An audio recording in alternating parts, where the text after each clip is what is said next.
Some of you may have heard me talk about these recently, the Bowers & Wilkins PX7S3. They're one of the best pairs of headphones on the market right now, and they featured in this year's Headphones Awards. The specs outperform B&W's high-end PX8, which meant I was especially intrigued to hear about these. The brand new PX8S2, the true successor to the PX8 and B&W's latest flagship headphones. Naturally, I'll be comparing these against the original PX8 to see exactly what is new and upgraded, but also against the PX7S3 for those looking to decide between these two. Both are excellent pairs of headphones, but with some really interesting crucial differences that you may find to be a deal breaker. We'll skip the unboxing, I've got a YouTube short dedicated to that already live on the channel, so we'll get straight into the design. The charging case is largely unchanged and still has a premium build, but the headphones themselves have been redesigned for improved comfort. We now have slimmed down ear cups and a slightly lighter overall build. These refinements seem fairly minor on paper, but you will likely notice the improved comfort when wearing these.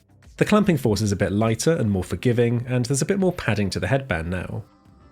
Aesthetically, I really like the design tweaks, like the exposed cable detailing, and these are just a gorgeous looking pair of headphones.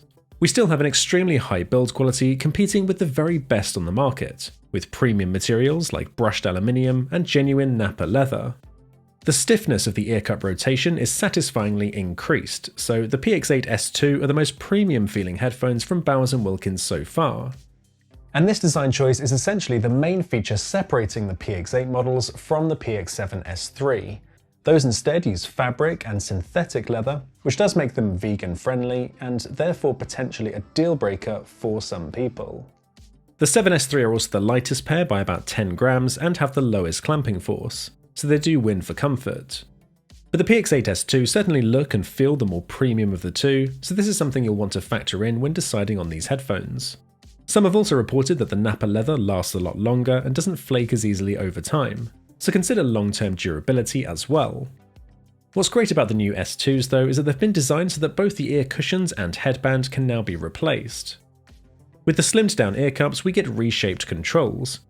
The multifunction button is smaller and easier to distinguish, and the power button moves over to the left, mirroring the change we saw with the PX7S3. The wearing detection sensor is also noticeably improved.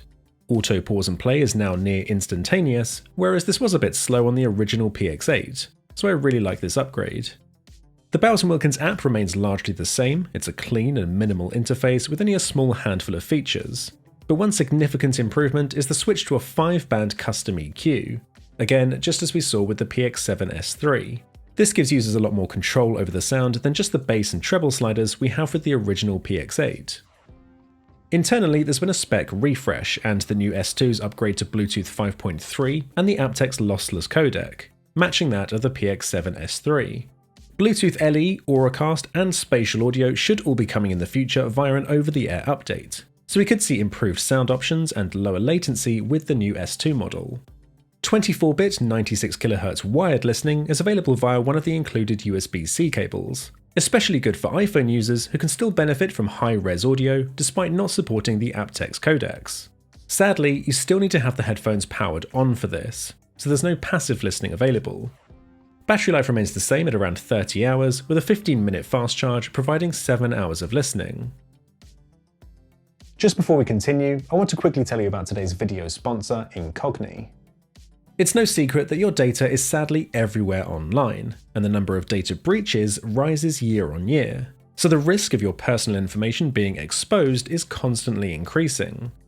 What Incogni aims to do is to track down and remove that personal data from multiple websites, online directories, and even commercial databases. This process is fully automated for hundreds of known data brokers, those horrible companies that collect and sell your data without your consent. You can also get an unlimited number of removal requests with the new custom removals feature that covers anything not picked up by the automated process. That's available with the unlimited and family plans. Essentially, Incogni reduces the risk of scams, protects your online and offline privacy, and lets you take back control of your personal data. I think the concept of this is excellent, and if it sounds good to you too, then check out Incogni for yourself using my link down below in the video description. Using the code INSIDETECH will actually get you 60% off an annual plan as well. but they're offering a 30-day money-back guarantee so you can try it out completely risk-free.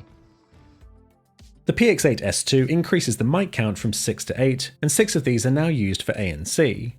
This brings a subtle improvement to the noise cancellation over the original PX8, in particular with reducing mid-range frequencies like voices. I'd imagine the ANC upgrade is exactly what we got with the PX7S3. However, I did find the noise reduction to be slightly better with the PX8S2, so that could be due to better passive noise isolation. But either way, the flagship PX8S2 does have the best ANC performance overall, with the original PX8 trailing in third place. The transparency mode is even more noticeably improved and is now really nice and clear. This was just okay before with the PX8, so it's actually quite a nice upgrade. Of course, you'd expect the mics to bring improved call quality as well, and the new S2s get the same upgraded voice capturing algorithm as is used in the PX7S3. You're currently listening to the original PX8 though, so I'll switch over now so you can hear the difference. So you're now hearing the new PX8S2, and hopefully you can hear the difference in quality. I just found my voice was more isolated and had less background noise affecting the voice quality. That seems clearer. So in noisier environments especially, you might notice an improvement over the original PX8. And just for some context, you're now hearing the PX7S3 microphones. As expected, these sound pretty much identical to the PX8S2. So there does seem to be a small call quality upgrade for both of these two newer models over the original PX8. And now we come to the biggest and most important upgrade of all, and that's with the sound quality. The PX7S3 already featured improved sound quality even over the PX8, and I expected to see the same drivers and tuning here. However, the PX8S2 get all new carbon cone driver units with an upgraded chassis, voice coil, suspension, and magnets. These combine to produce better imaging and stereo separation, and comparing the two models side by side, you can clearly hear the difference. That sense of spaciousness is what stands out to me the most, and with that comes a better sense of clarity and instrument separation. Vocals come through more cleanly and more crisp, but you can even hear more control over the bass in the low end. It's tighter, better balanced with the mids and treble, and almost makes the original PX8 bass seem boomy by comparison. Of course, anyone who's heard the PX8 will know that that's perhaps an unfair term to use to describe the bass there. What's even more impressive to me though is that you can still hear the improvement over the PX7S3. The difference isn't nearly as stark, but you can still hear the improved sense of scale and the energy to the sound. Everything sounds more crisp and clear, and vocals shine through more prominently. I doubt most people will need to change the sound from the default True Sound EQ that B&W recommends, but it's nice having the freedom to tweak things now with that 5-band custom EQ. The sound improvement makes the PX8S2 easily one of the best sounding pairs of wireless headphones on the market. And when I look at the competitors that could potentially beat them, the likes of the Focal Bathys MG and the Beoplay series, those cost considerably more. The PX8S2 will retail for $799 or £629, a slight increase over the original PX8 launch price, and will be available in either warm stone or this onyx black colour option. I must admit, I fully expected the new headphones to simply be the real leather version of the PX7S3, especially given how much the performance had improved with those. It would have made sense logically, and as we've seen, a lot of the new upgrades are indeed simply carried over from the S3s. But having tested them side by side, it became clear that the PX8S2 are the superior headphones and the clear flagship model in the B&W lineup. Compared to the original PX8, the upgrade is even more substantial, with the S2 model bringing updated specs, with even more features to be added later, better mic, ANC, and transparency performance, and of course significantly improved sound quality. In all honesty, that doesn't change the fact that I still consider the PX7S3 to be the better choice for me personally.